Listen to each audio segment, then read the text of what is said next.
மறைந்த முன்னாள் முதலமைச்சர் ஜெயலலிதாவின் நெருங்கிய தோழியான வி.கே. சசிகலா தேனி தொகுதியில் போட்டியிடும் தனது அக்கால் மகன் டிடிவி தினகரனுக்கும் ராமநாதபுரம் தொகுதியில் சுயேட்சையாக களம் இறங்கியுள்ள முன்னாள் துணை முதலமைச்சர் ஓ பன்னீர்செல்வத்திற்கும் ஆதரவாக பிரச்சாரம் செய்ய மறுத்துவிட்ட நிலையில் அவர் இந்த தேர்தலின் போது அமைதியாகி விடுவார் என்றே எதிர்பார்க்கப்பட்டது. அதே நேரம் டிடிவி தினகரனும் ஓபிஎஸும் தங்களது தொகுதியில் சசிகலா பிரச்சாரம் செய்தால் தாங்கள் சார்ந்த சமுதாய ஓட்டுகளை அப்படியே முழுமையாக அள்ளி எளிதில் வெற்றி பெற்று விடலாம் என்று கணக்கு போட்டு வைத்திருந்தனர். ஆனால் இவர்கள் இருவரின் சமீப காலத்திய நடவடிக்கைகள் முற்றிலும் அதிமுகவுக்கு எதிராக மாறிவிட்டது என்பதை சசிகலா நன்றாகவே புரிந்து கொண்டுள்ளார். ஏனென்றால் சில நாட்களுக்கு முன்பு டிடிவி தினகரன் தேர்தல் பிரச்சார கூட்டத்தில் பேசும்போது 2026 தமிழக தேர்தலுக்குள் அதிமுக ஓபிஎஸ் வசம் வந்துவிடும் என்று ஒரு கருத்தை தெரிவித்தார். இது சாத்தியமா இல்லையா என்பது விவாதத்திற்குரிய விஷயமாக இருந்தாலும் கூட சசிகலா இதற்கு எந்த எதிர்வினையும் ஆற்றவில்லை. அதிமுகவில் முன்பு முக்கிய பதவியில் இருந்த ஒருவர் பற்றி தானே டிடிவி தினகரன் குறிப்பிடுகிறார் என்று அவர் அமைதியாக இருந்து விட்டார். அதே நேரம் தேனி தொகுதியில் டிடிவி தினகரனுக்கு ஆதரவாக ஓட்டு சேகரித்த தமிழக பாஜக தலைவர் அண்ணாமலை பேசும்போது ஜூன் 4ஆம் தேதி வாக்கு எண்ணிக்கை நடைபெற்று முடிந்த பிறகு அதிமுக தொண்டர்கள் டிடிவி தினகரன் பின்னால் வரிசை கட்டி நிற்பார்கள் என்று அதிரடி காட்டினார். மேலும் ஒரு தனியார் தொலைக்காட்சிக்கு அவர் அளித்த பேட்டியில் நாடாளுமன்ற தேர்தலுக்கு பிறகு 2 திராவிட கட்சிகளில் ஒன்று காணாமல் போகும் என்றும் கூறியிருந்தார். இந்த 2 கருத்தும் அரசியல் வட்டாரத்தில் பெரும் சலசலப்பை ஏற்படுத்தியது. அண்ணாமலையின் இந்த பேச்சுதான் சசிகலாவை ரொம்பவே மனம் நோக வைத்து விட்டது என்கிறார்கள்.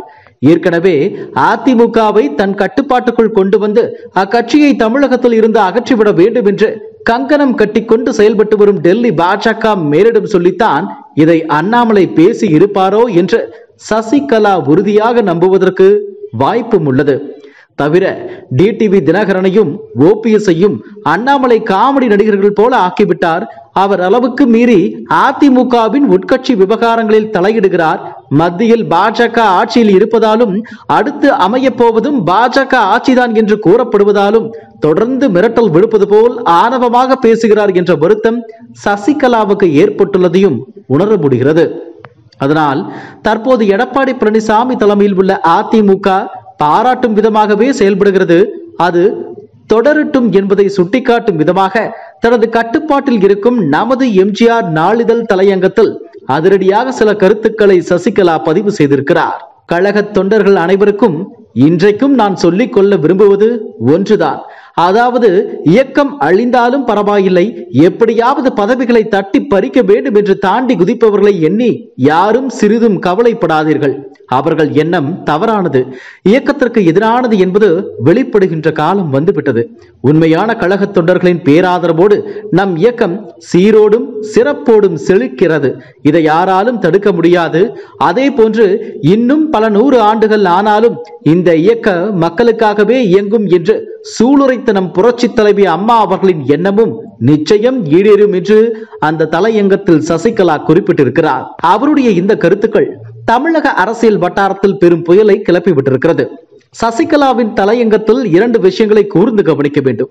இயக்கம் அழிந்தாலும் பரவாயில்லை, எப்படியாவது பதவிகளை தட்டி பறிக்க வேண்டும் என்று தாண்டி குதிப்பவர்கள் என அவர் யாரை குறிப்பிடுகிறார் என்பது நன்றாகவே புரிகிறது. அதே நேரம் யாராலும் அதிமுகவை அழித்து விட முடியாது, அது இன்னும் பல 100 ஆண்டுகள் இயங்கும் என்று சூளுரைத்த ஜெயலலிதாவின் எண்ணம் ஈடேறும் என்று சொல்கிறார். இதன் மூலம் அதிமுகவை யாராலும் அழிக்க முடியாது என்று அண்ணாமலைக்கு பதிலடி கொடுத்திருப்பதாகவே கருத தோன்றுகிறது. அதே நேரம் நாடாளுமன்ற தேர்தலுக்கு பின்பு ஒரு திராவிட கட்சி காணாமல் போகும் என்று அண்ணாமலை அதிமுகவை ஊடகமாக குறிப்பிட்டாலும் அதே பெயரில் செயல்படும் கட்சி டிடிவி தினகரன் கைக்கு வந்த பின்பு அவருடன் கைகோர்க்க பாஜக தயாராக இருப்பது எந்த விதத்தில் நியாயம் என்றுதான் தெரியவில்லை. இப்படி திடீரென்று டிடிவி தினகரனையும் ஓபிஎஸ்ஐயும் சசிகலா மறைமுகமாக சாடி இருப்பதற்கு பல பின்னணி காரணங்கள் உண்டு என்று மூத்த அரசியல் நோக்கர்கள் கூறுகின்றனர். ஏனென்றால் ஜெயலலிதாவின் மறைவுக்கு பின்பு 2017ஆம் ஆண்டு பிப்ரவரி மாதம் ஓ பன்னீர்செல்வம் முதலமைச்சர் பதவியிலிருந்து நீக்கப்பட்டு புதிய முதலமைச்சராக சசிகலா தேர்வு செய்யப்பட்டார். அப்போது இரவு நேரத்தில் ஜெயலலிதா நினைவிடம் முன்பாக அமர்ந்து அவர் தர்ம யுத்தத்தில் ஈடுபட்டார். ஜெயலலிதாவின் மரணத்தில் சந்தேகம் இருக்கிறது என்று சசிகலாவை சாடவும் செய்தார். 2017 தனது அணியை அதிமுகவில் இணைப்பதற்கு ஓபிஎஸ் விதித்த மிக முக்கிய நிபந்தனை சசிகலாவையும் டிடிவி தினகரனையும் கட்சியிலிருந்து உடனடியாக நீக்க வேண்டும்.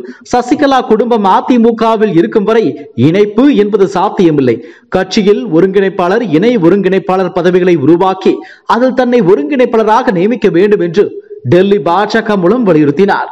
இதை எடப்பாடி பழனிசாமி ஏற்றுக்கொண்டதால் ஓபிஎஸ் மீண்டும் அதிமுகவிற்கு திரும்பி துணை முதலமைச்சராக பொறுப்பேற்றுக் கொண்டார்.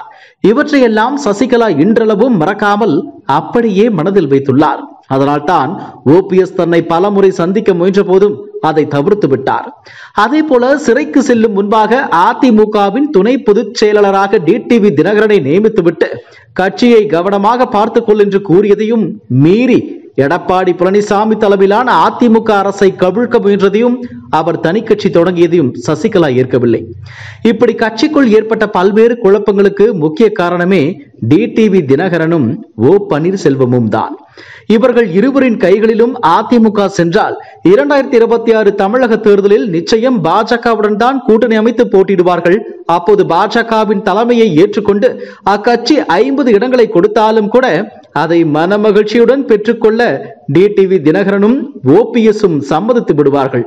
பிறகு தானாகவே அதிமுக மெல்ல மெல்ல கரைந்து போகும். இதை முன்கூட்டியே உணர்ந்துதான் என்னவோ தற்போது அதிமுக சிறப்பாகவே செயல்படுகிறது என சசிகலா தலையங்கம் எழுதி இருப்பதாக கருத்து தோன்றுகிறது.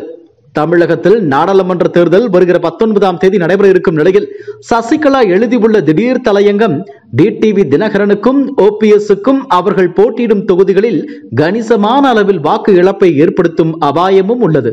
இது அவர்களின் எதிர்கால அரசியலுக்கு வேட்டு வைக்கவும் செய்யலாம் என்று அந்த மூத்த அரசியல் நோக்கர்கள் கூறுகின்றனர். என்ன நடக்கிறது என்பதை பொறுத்திருந்து பார்ப்போம். இதுபோன்ற செய்திகளை மேலும் தெரிந்து கொள்ள எங்களது யூடியூப், ஃபேஸ்புக் மற்றும் ட்விட்டர் ஆப்களை சப்ஸ்கிரைப் செய்யவும்.